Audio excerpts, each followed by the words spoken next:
Galapagos Dusknord deck, quite a deviation from what he won the World Championships with. Of course, he famously won with that Iron Thorns EX deck, and then Ryan Antonucci on the other side. Going back to Old Faithful here, maybe, that Charizard EX. It's not something that he has maybe played quite as much, but it's something that his testing group has played quite a lot in the past. It looks like that's the choice for them this weekend. Yeah, when's the last time Ryan announced an attack? I feel like I've just watched him use control decks over and over and over again, but that just speaks to the player that he is. He has this other level that he can reach where he can just lock out opponents. He identifies your weaknesses and capitalizes on them. That's exactly what Charizard looks to do. Your opponent will overextend and try to set up these awkward spots, and you just have all the right pieces, so long as you don't prize them all. Yeah, both of these players showing off their range with their accomplishments in the past. Of course, Fernando winning with the Iron Thorns EX, which can be a little bit of a control element to the deck, right? And then, of course, Ryan has famously played tons of different control decks over the years. Of course, more recently playing some stall decks like Snorlax. He played to the World Championships. He's played to a few of these regionals, but he won his regional championships with a Stage 2 setup deck, the Gardevoir EX. We'll see if he can make that happen again with his Charizard this weekend. The name of the game is going to be getting Pidgeot in play, really for both of these players. It's all about Pidgeot EX and Quick Search for both players. Yeah, having the opportunity to see all your resources and establish that board. So what you want, and as you say it, we see one in the prize cards there for Fernando, but it still has plenty of resources to work with. Yeah, that one prime catcher in the prize cards for Fernando is definitely less than ideal over on Ryan Antonucci's side. One Boss, one Arven, a Fire Energy, and then two basic Pokemon there, one Charmander and one Pidgey.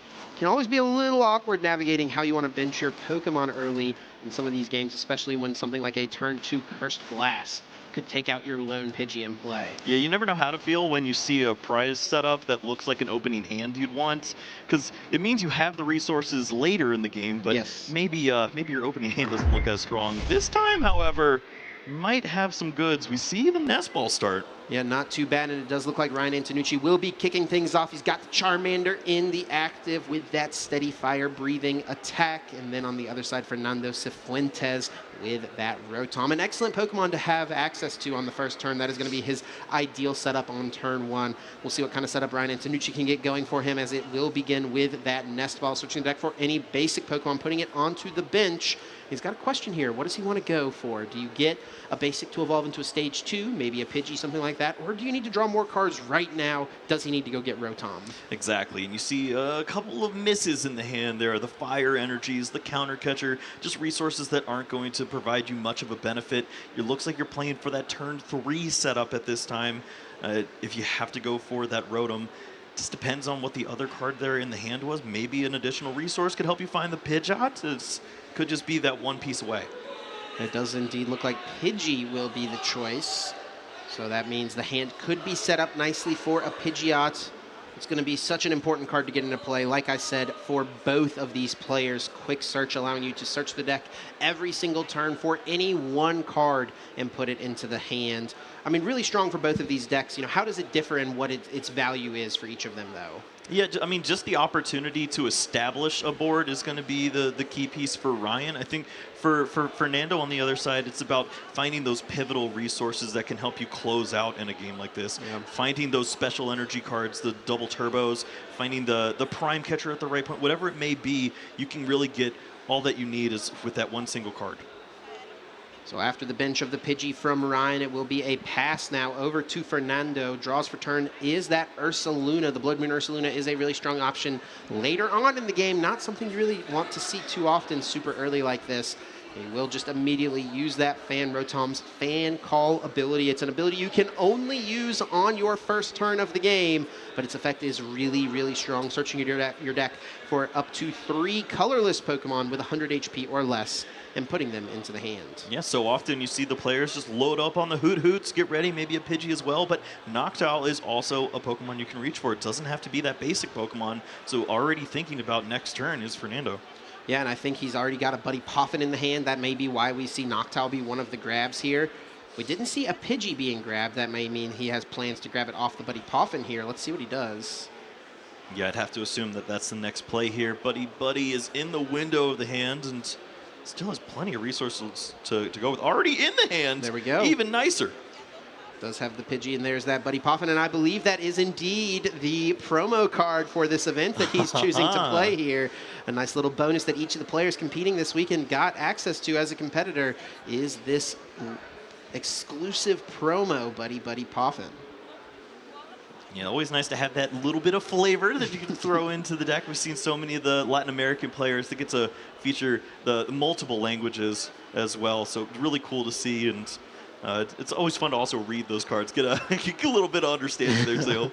And it will now just be the pass after the grab of the Duskull from that Buddy Poffin. Ryan Antonucci kicks off his turn immediately, putting that Lumineon V into play. It will be Luminous Sign, searching the deck for any supporter card, adding it into the hand. And almost always, when we see Lumineon come down, it is a turn 2 Arven play. Yes, and the Arven leads into the Forest Sealstone, which you typically think, oh, well, maybe I want that for my Rotom V. No, you can throw it down on the Lumineon and get an additional search. It turns into a Pidgeot pretty quickly. I mean, this is the dream here for the Charizard player. I mean, if Ryan can get off the play of turn 2, 2 stage 2 Pokemon in play, I mean, that's what you hope for. It doesn't quite look like he's going to be able to line it up. It actually looks like off this Arven here, he's considering the Buddy Poffin just to get his board a little bit more established. So it might not be the perfect turn 2, but it's not too bad. I don't think he'll be complaining about it too much. Yeah, you see the rest of the hand there too. If you establish a nice wide board, especially when you know your opponent is going to be going for the area 0 in this next turn, most likely, you have the Collapse Stadium in hand. That could lead to not only limiting your opponent's bench, but also removing a Pokemon like that Lumineon, and it's easy 2 prize cards. Yeah, definitely. It would be nice to get rid of that liability. And then, as you said, also limiting down your opponent's bench because the Terapagos, of course, deals more damage based on how many benched Pokemon you have in play. As a Mega Rayquaza player, I never enjoyed getting hit with the Parallel City. This is the Sudowoodo for you, buddy. Yeah, quite literally limiting the bench. Not what you love to see, but you can definitely work with it still. There are so many Pokemon in Fernando's deck because he wants to be prepared for that Area 0 Underdepths to be bounced. We do see that Pidgeot coming into play, so Quick Search will be live and online. Not before Buddy Poffin will find a few more Pokemon to get set up. And it looks like it will just be indeed a set-up turn, most likely. Ryan here could grab some other 70 HP Pokemon to put onto the bench. What 2 Pokemon would you like to see him grab, Kyle? Well, certainly you have to think about if your opponent does not have the resources to take a KO on the next turn, you'd like to see the Duskull. Gives you that opportunity to evolve into the Dusknoir and start to advance the prize race. But I really want to see a second Charmander here too. So it seems like that flex spot is going to be the Duskull. Maybe you go for a Cleffa route and just continue to draw up. But his hand is so good right here. He's got the Defiance band as well. So if you give your opponent that 1 easy prize card, you open up for easy knockouts on Terapagos the rest of the game. It's true. It does look like we are going to go down that Cleffa route, as that Art Rare is the one that is grabbed off this Buddy Poffin, so no Duskull just yet, but it doesn't mean he can't get it into play this turn. I don't believe we've seen Quick Search. Yeah, it honestly, as long as you give up this prize card, it feels like you're going to be in a pretty solid spot. Just if it's easy Cleffa as opposed to a very aggressive strategy, taking down a Pokemon like that Lumineon or getting a big advantage in the prize race, you feel fairly comfortable. We actually did see Pidgeot Quick Search grabbing a rare candy, but he is shuffling the deck, so I don't think we're going to be seeing a Charizard coming into play. Yeah, what a flex, where you you can just set up the cards that you were going to draw with the Cleffa and get yourself in an even better spot. Truly just playing the waiting game, as we've seen Ryan play so often with all these control variants. 5 cards in the hand. The Cleffa Grasping Draw will find him 2 more. Is debating putting 1 more card in play, trying to get as much value as possible from the Grasping Draw, but doesn't want to commit that Defiance Band too early. What do you think of that? Yeah, I don't think that would have been a great play. If you walk into the boss's orders on the band there, on the Charmander, you don't really have an answer. You didn't establish the Duskull. You don't have an answer to quickly knock out the your opponent's Terapagos unless you go for the 4 energy Radiant Charizard. No thanks. We are going to see the Nest Ball from Fernando here on his second turn. Will immediately grab the Terapagos EX. Having that Terra Pokemon in play means he now has access to the Jewel Seeker from this Noctowl. Searching the deck for any 2 trainer cards, putting them into the hand. And it will be the Feather Ball and the Rare Candy. Might as well have just said, get Pidgeot in play. This feels like cheating. Yep, the Feather Ball was an inclusion we saw and said, oh, yeah, that just has to be a one-of in every one of these decks from now on. It's so funny to me whenever a card like this that came out in Astral Radiance almost 3 years ago now at this point hasn't really seen much play at all. Got played in Mew VMAX a tiny amount at one point. And then just all of a sudden it becomes a extremely strong option, and it's because of new cards coming out like this Noctowl being able to grab that Feather Ball and Rare Candy. I mean, this is the perfect display as to why Feather Ball is worth playing in this deck. Exactly. Look at this setup already. This is unfair to think of what Fernando's able to achieve as early as the second turn. We're used to seeing Fernando just attaching lightning energies and having a good time at this point. Instead, now it's a full-blown setup, and this could be devastating as we see the Iono being an inclusion added to the hand, too. Yeah, and I think I do like this Iono play. You saw your opponent quick search for a card, and then they attached an energy to retreat. Now, he could have gotten the energy to retreat, but there's a chance he got a better card to hang on to for the future turn and did just Cleffa up to 7. So using Iono to limit your opponent doesn't seem too bad. This is a spot, I will say, for Fernando that I feel like the Prime Catcher would have been pretty good. Take the 2 prizes on that Luminion before your opponent gets it out of play. But of course, we know from earlier in this game, it is prize. We see the effect of the prize cards already taking place. All right, well, we actually see Pidgeot moved into the active spot, and this is a consideration that players have worked into. You can attack here, Chip. You've got the Blustery Wind, and you take the knockout on the Cleffa, and you get to use that resource there, that big option of the hit points to help out in a situation like this. Maybe that's going to be the opportunity that Fernando needs. It definitely could be. I think if he wanted to attack with Pidgeot, though, I definitely would have liked to have seen this Area 0 Underdepths not be put into play. And, I mean, I guess you do want to kind of establish another Hoot or something here so you can have the option to Jewel Seeker in a future turn, and we will indeed see a Hoot come down. Now, if Ryan is to bump a Stadium, we can see the easy discard of the Noctowl. So I guess it does actually end up making pretty good sense here, getting that extra bench space, establishing a few more options. You can easily discard. What are we doing here? We're taking a knockout on the Cleffa with the Rotom. This is just disrespectful. The fan, he turned it on high, and he's moving in with the Assault Landing. Oh my goodness. This is one of the cards. I mean, it does 70 damage for 1 energy. So if you get a Stadium card in play, which is the requirement to use that attack, you can maybe knock out things like Charmanders and Pidgeys, which is really cool. But the only energy card that Fernando is playing is double Turbo Energy, which reduces your damage output. So the only way the fan Rotom can get in and attack is when it is KOing something like Cleffa with only 30 hit points. Honestly, I love to see that use of this one prize Pokemon. Yeah, I mean, you don't think of it too often, but sure enough, sometimes this is the window that you need. You sneak in that single prize Pokemon. You don't have to put your Pidgeot at any risk. Maybe your opponent did just roll into everything, has Radiant Charizard, 4 energy, and the Defiance Band. You lose a Pidgeot in this spot, you're pretty much done. We will see Ryan now off this nest ball grab that Pheasantipity EX. It's been one of the most influential cards of the standard format ever since its release in Shrouded Fable over the summer. Flip the script, a great option to draw some additional cards, and being able to utilize this before using Quick Search just maximizes your opportunity to get what you need this turn. Yeah, big miss there. Don't see much of the pieces you're looking for. Do see the Arven already was in the hand, so has the opportunity now to find that Defiance Band, also maybe that Rare Candy that you're looking for. But at this point, you're just taking this simple knockout on the Fan Rotom unless you have a little bit more reach, and you don't have that in a deck like this because it's not the Prime Catcher that you're using. It's going to be the Unfair Stamp. Yeah, I think here attacking with the Charizard does feel a little rough as your opponent does get an opportunity to just hit into it. Ryan Antonucci is playing a Professor Turo's Scenario, which can be a really big deal in order to effectively heal that 330 HP Charizard EX. It will be Quick Search now being utilized, immediately grabbing the Charizard EX from the deck, adding it to the hand. We know the Rare Candy is waiting. There is a world where Ryan Antonucci could take a knockout with a Charmeleon with a Defiance Band here, so you can match the one prize attacker from Fernando. I don't think he's got the Charmeleon play lined up in hand, though. And I honestly think that would be pretty decent, right, if he had access to it, match it with the one prizer.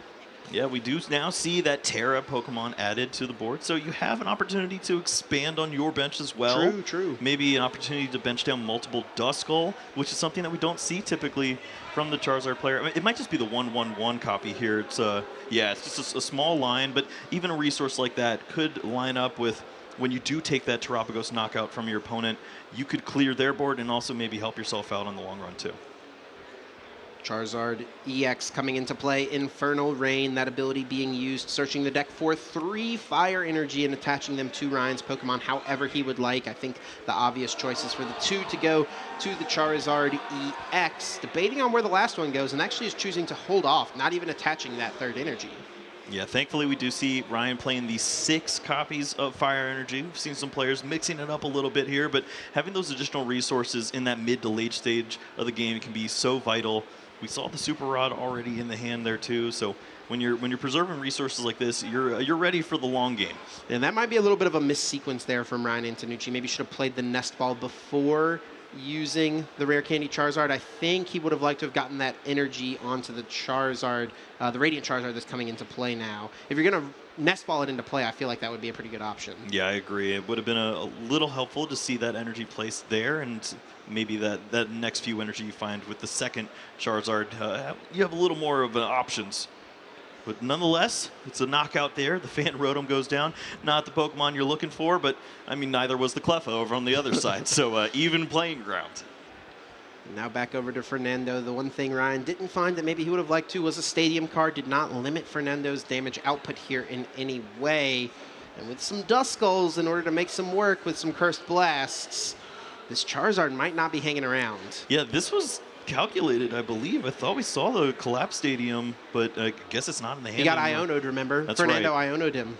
So no resources there. Wasn't able to use the quick search to hold on to that, and plays into this opportunity now. And yeah, we see the additional Hoot Hoot there. So certainly a world where Noctowl is able to find all the right cards. Yeah, so with a full bench and a double turbo attached, the Terapagos is able to deal 210 damage with the Unified Beatdown. And then if you get the Rare Candy Dusknoir into play, that's 130 damage placed onto Charizard EX. That does line up 340 damage, more than enough to take out the Charizard EX. He's just got to make sure that after the Dusknoir goes down, he's got another Pokemon to take place of that Dusknoir that hits the discard pile. Yes, do not count that Pokemon into your math. You're going to be running into some issues there. Typically, though, you see plenty of Pokemon by this time. We see the Ultra Ball already in hand and should have the resources to get the job done here. It's a big knockout on the Charizard, puts Ryan on the back foot, but it's also a spot that he's fairly comfortable in. You could see a turn where Ryan would have a comeback on that Terapagos in combination with the Collapsed, but can he also throw an Iono into that mix to really put Fernando back down? It's honestly a little tough here. I guess the Jewel Seeker, you can get Rare Candy plus maybe Nest Ball to replace the Pokemon. That might be what we're needing here. I guess Night Stretcher works as a way to replace the Pokemon as well. We're actually going to maybe even see Boss's Orders here. What are we going to see with this play? Yeah, is this target down the Pidgeot perhaps? What is the main threat? He may not have a strong enough hand to go for Dusknoir here. I think that might be the issue. He's got Ultra Ball. This Jewel Seeker could get a Rare Candy, but he might have like just not quite enough to pull everything off. And maybe he would just go for the 2 prizes on the Luminion here before it gets taken out of play. But he is grabbing the Rare Candy, so I don't know yet, Kyle. Yeah, the hand that looked like 8 cards dwindled down very quickly. That's what happens with the Ultra Ball. And then now it leads to a spot like this, where you have to play down basically all of your resources to keep rolling. I think Fernando here will go to a 0-card hand most likely. It actually is going to be the grab of the Pheasantipity. That makes a lot more sense to KO as opposed to the Luminion. 2 prizes, and it is indeed something that Ryan can actively be using. So we won't see any Dusknoir plays immediately here. But with this knockout, Fernando's continuing to push his advantage here down to just 3 prize cards remaining. All right, now on Ryan's side, we've seen now that Fernando goes down to the 3 prize cards, and the addition to the hand was the counter catcher. So is there a world where you feel comfortable going after a Pokemon like that Pidgeot? You could put your opponent in a situation where you remove that opportunity to find that one pivotal card every single turn. And we could even see the A-Spec get involved here for Ryan Antonucci. That unfair stamp in combination with the counter catcher. Take Pidgeot out of play and stamp your opponent just 2 cards available. What supporter do you want to use, Chip? You still got one. Oh, no, he Arvin for the reset stamp. There you go. So yeah, that works. Was able to use that there, and is even going to grab the collapsed stadium here. This is dirty. A nice find. Yeah, this is starting to line up very well here. Can't tell if there's a rare candy to go with that Dusknoir. It maybe doesn't have it just yet. It will be the Collapse Stadium that gets rid of the Luminion.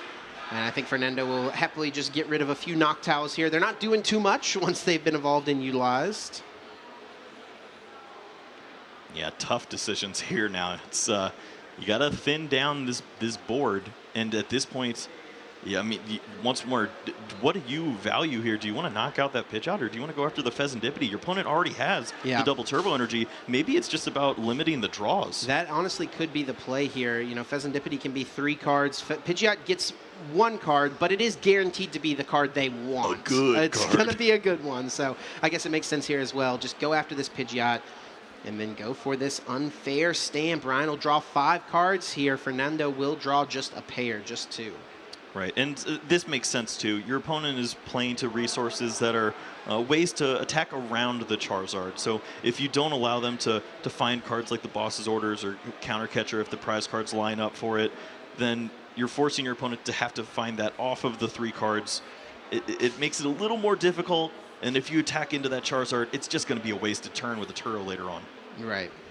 So we'll see how things end up going from here. Just 2 cards now for Fernando. We do see 5 for Ryan. Immediately plays the Ultra Ball, searching the deck for any Pokemon. Adding it to the hand, it will be the Dusclops. And will we see Curse Blast being utilized? 5 damage counters being placed.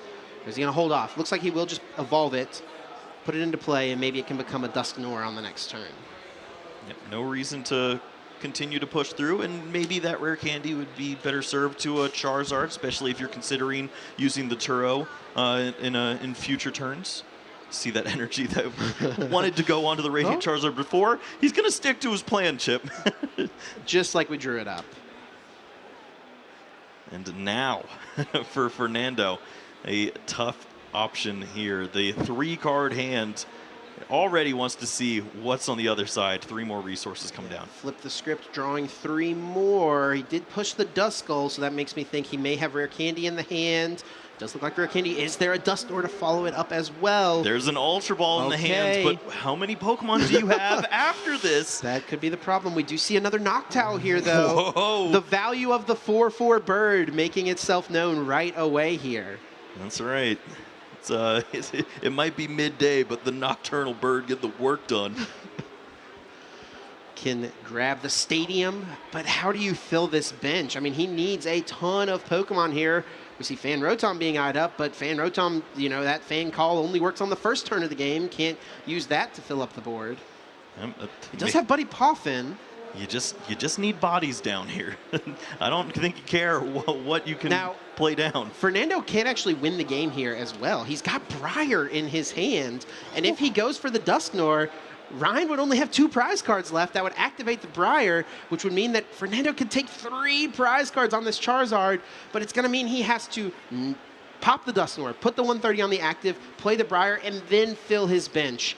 And it might just be a little bit too much to ask. Right, at this point, if you maybe had that second Duskull there instead of another resource, but that's the issue when you see the Collapse Stadium as opposed to any other supporter to counter the Area Zero. That one additional spot may have been enough to buy Ryan that extra turn there. So Fernando will go with the Prime Catcher as the grab here on the Jewel Seeker. I think one of the things for Fernando here, well, I don't know, if he, with this Duskull in play, there's always the chance that Ryan could knock it out with a Dusknoir next turn. So Fernando may want to find a Dusknoir here so that he can take away that 1 prize option for Ryan to take his last few prizes in 1 turn. Oh, the back and forth. Yeah. It's so this is tough. a really awkward situation here. How many Pokemon are left? It seems like it's going to be too difficult to get to that point right now. I don't think he's going to be able to close it out here. Maybe evidenced by the Prime Catcher being one of the grabs. Right. May just go after the... Oh, it could go after the Dusclops, I guess, with the Prime Catcher play. So that would mean that Ryan has no way to win the game next turn. So that's probably going to be the play here for Fernando. Prime Catcher, bring up that Dusclops, and then just try to navigate the turn next turn, right? Yeah, there's certainly a few plays available here. It doesn't feel great to attack into this Charizard. Ooh. And the Charmander now going to be the choice. Okay, with this one prize KO, it does give Ryan Antonucci some options here. Let's see if Fernando, I think he does have Ultra Ball Rare Candy, but it would involve him going to a 0-card hand. I don't know that he wants to do that. But leaving this Duskull in play would be really risky. Yep. Well, he binged another one, I guess. So, yeah, he's got Duskull and Pidgey in play, so I guess it doesn't really matter too much. Yeah, this doesn't play much to the hand that we've seen. That's why you see all these resources thrown away. Briar's not going to be a potential opportunity. And yeah, this is going to be a scoop here right now. It's tough to come back. Yeah, we are going to see the concede here. It looks like we are going into this next game. I think, is that Fernando's conceding then? Well, we'll have to get confirmation, but I think Ryan would have had the game on the next turn. Right. So I'm pretty sure that is Fernando scooping. We'll get exact word there. But yeah, I think Ryan would have had it locked up. Yeah, indeed, Fernando confirmed now did concede. He cooked a little too much there on that last turn, and Ryan was definitely just going to be able to come away with that one. I think if Fernando had taken out the Dusclops, though, he still had a turn, right? Yes. If you're not promoting the Terapagos and you give yourself that opportunity to just bring up that one prize Pokemon, slow this game down a little bit, you force your opponent to have to go for some additional resources. But it seemed like Ryan really did just have that perfect turn. The ability to remove the Pidgeot from play, yeah. Incorporate that unfair stamp, which has been truly a devastating blow to so many different decks at all these different times, and yeah, it worked out in that spot, and that's the resilience factor that we're talking about. Yeah, and we see the theory behind what Fernando could have done on that last turn, right? Like, with all the pieces of decks he's chosen to play, he could have won that game on the last turn, but it's not feasible, especially on the back of an unfair stamp. So, I mean, really the unfair stamp ends up being the massive play for Ryan in that game. Let's get down to the table. Let's get into this game number 2. It looks like Ryan Antonucci here will be going on his first turn. I think Fernando probably went first and didn't have the most eventful of turns, but will be able to attack next turn with his Terapagos if he can get it established. Yeah, missing out on the Fan Rotom can be pretty tough, but look at these prize cards for Ryan. A lot of comeback tools there. The Defiance Band, Super Rod, and a Dusknoir, along with one of those rare candies. Oh, man. Yeah. You need to get ahead there, my friend. Yeah, those are cards that are really strong in this deck in certain instances, and them being in the prize cards means you might not have access to them in the exact instance that you want them. Ryan does get his probably best starter to kick things off, though, in that Cleffa. We can see that Grasping Draw, but we actually see that he's already grabbed the Rotom V. You can Instant Charge, or you can Grasping Draw, but you can't do both. Yeah, and it's nice to play down the Rotom because, honestly, sometimes your opponent just goes for the additional prize cards. They assume that you have the reach of the Defiance Band, so you can open up that opportunity for them to get the 2 prize cards, and now your Charizard's ready to attack right into Terapagos. Let's see what Ryan goes with here. I think with 5 cards in hand, that makes sense with the Rotom. Grasping Draw would only find 2 cards. Instant Charge now gets 3. That's profit. We love to see it. He has Rare Candy Charizard in the hand. That's not too bad. Yep, just the same consideration you're speaking of there. And although missing the Pidgey, this is still a pretty strong setup here. Can put on a lot of pressure, which is not something you typically see of Charizard players. But when you get an idea of those prize cards, yeah, maybe you do have to mix it up a little bit. Looking at the prize cards here for Fernando, nothing too impactful. There is 1 Area 0 Under Depths. He's playing 3. There is 1 Noctowl, but he's playing 4. So I think he should be able to manage here. A couple of Ultra Balls being prized, I guess, could be kind of awkward. We kind of saw those being costly discards later on in the game and how important they can be to get your Stage 2 Pokemon. I guess one thing we should point out as well here, Fernando did go first, so this is his second turn now. One thing he was missing on his first turn, he did not get that Fan Rotom. Yeah, there was no additional setup. We see this slower approach here, and this is a Pidgey. It's not even call for family Pidgey. It's Gust for 10 Gust or for Gust nothing? for 0. Yeah, it's 20 base minus 20. So we will see the Cursed Blast. It does take out a Charmander. He's banking on finding the rare candy Pidgeot right here. I mean, or a Noctowl with a Terrapagos would also work. There's the Pidgeots. There's the Terrapagos, but I don't see a Noctowl. I don't see a rare candy. Gust! No! Well, it looks like there is the bailout button of the Prime Catcher if you want to preserve this double turbo energy. It may not even be worth it. I'm so used to like Call for Family Pidgey, but in the last few months, it's been all about this 60 HP Pidgey. Having that 50 HP liability has just been too bad for so many decks right now. And he's not even going to get that value. No Area Zero Underdepths would have been able to combo with it anyway. And it will be the Arven now for Ryan Antonucci over here on his second turn. He has used the Forest Sealstone, so we'll have to see what he can piece together. Must have drawn a rare candy. Yes, indeed, with this Ultra Ball being grabbed now off the Arven. Yeah, we still see the Forest Sealstone, too, so opportunity to go a little deeper. Well, it looks like that's already gone, too, so it's tough. You have to go with this aggressive strategy, I presume, with the Charizard, because you don't see your opponent having that Duskull in play, and it means that you're at least going to stick around for an additional turn. It's going to be a Ultra Ball here, and I think debating discarding 2 Fire Energy. Yeah, it will be 2 Fire Energy hitting the discard pile. As long as he's got a couple more, it's not too big of a deal. And sure enough, we see right away Rare Candy, Charizard, Infernal Rain, 2 energies, Buddy Poffin, and I think that last card in hand is an Iona. That is, and it is a great way to close out this hand right here. All the cards playing down. Maybe not a high five, but it's it's certainly going to be a nice knockout here. Just removing one of those double turbo energies from play always feels like a bit of a victory there for yourself. And maybe you start to see some of those really helpful prize cards for the mid game. Now, there is kind of a question here with this Iono, because you know for a fact your opponent does not have Rare Candy Pidgeot in their hand. Do you play the Iono is ultimately the question. Yeah, I mean, you don't have much of a strong read on your opponent. You're going to open up that bench space that maybe could be that Pheasantipity, so you start to consider those things, but you're going to give your opponent an opportunity to find all of those items, especially with the Hoot, the 3 Hoot sitting right there. There should be a way to draw into some good resources. Wow, and he's not going to play the Iono. This could be pretty risky here for Ryan. It is really strong if Fernando does not have Rare Candy Pidgeot. He draws for turn, it's the Fan Rotom. I don't think he's got much. What a read from Ryan Antonucci to not play the Iono. We're going to see the Prime Catcher bringing up the Rotom. Fernando also has to switch in one of his Pokemon to the active. It looks like it will be that Terrapagos moving from the bench. And that's it. There's nothing in this hand right now.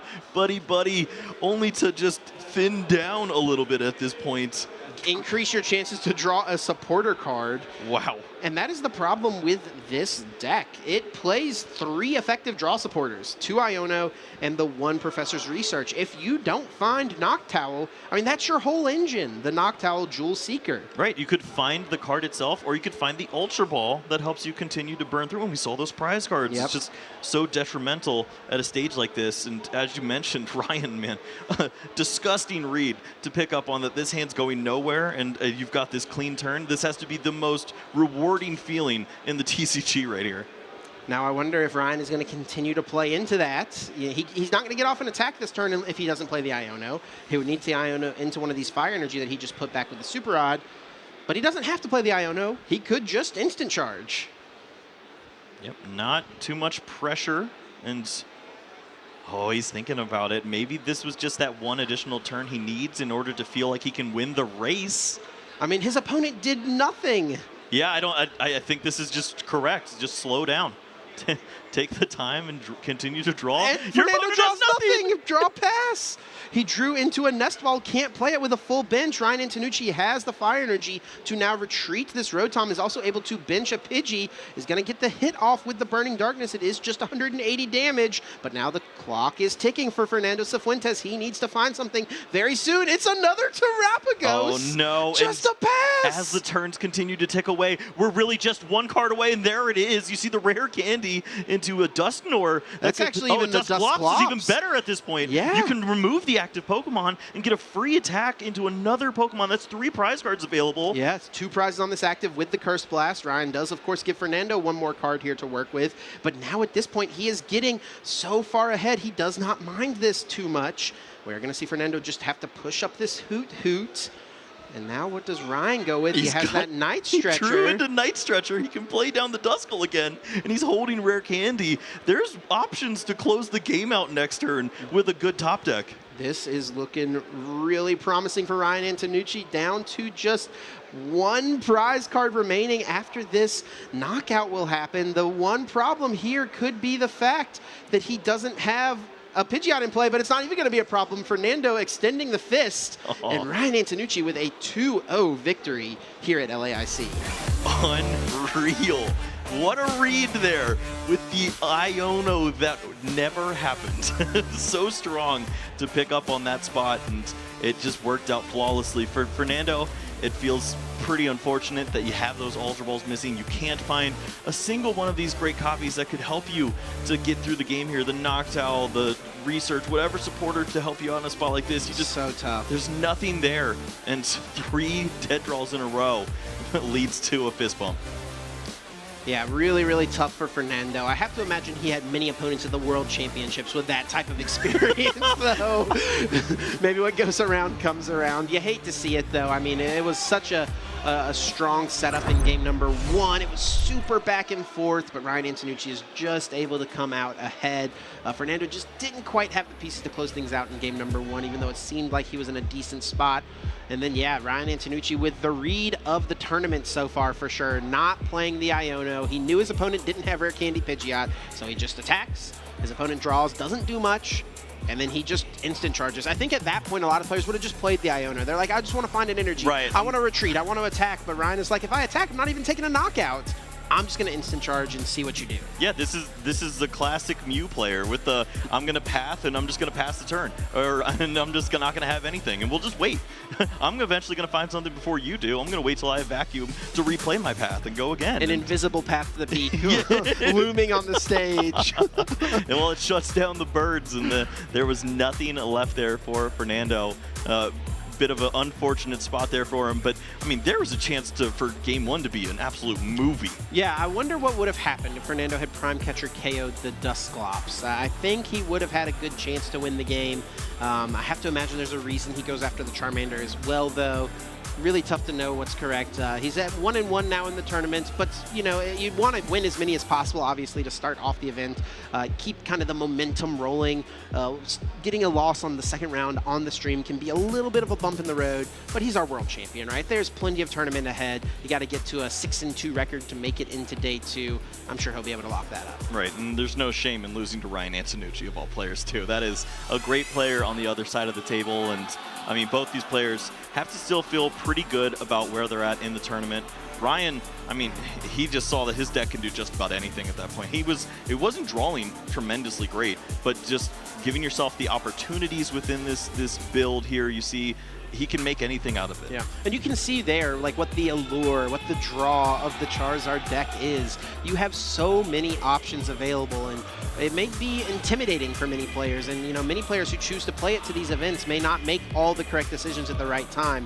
But when you put it in the hands of a player like Ryan Antonucci, you can see, you know, how strong it really can be. It's certainly something that it can be a contender for this event. Yeah, and the prize cards as well were a pretty big issue there too. Just you weren't able to play down to that classic strategy that you have. You have the Defiance Band, maybe you work in that Dusknoir, give up that additional prize card.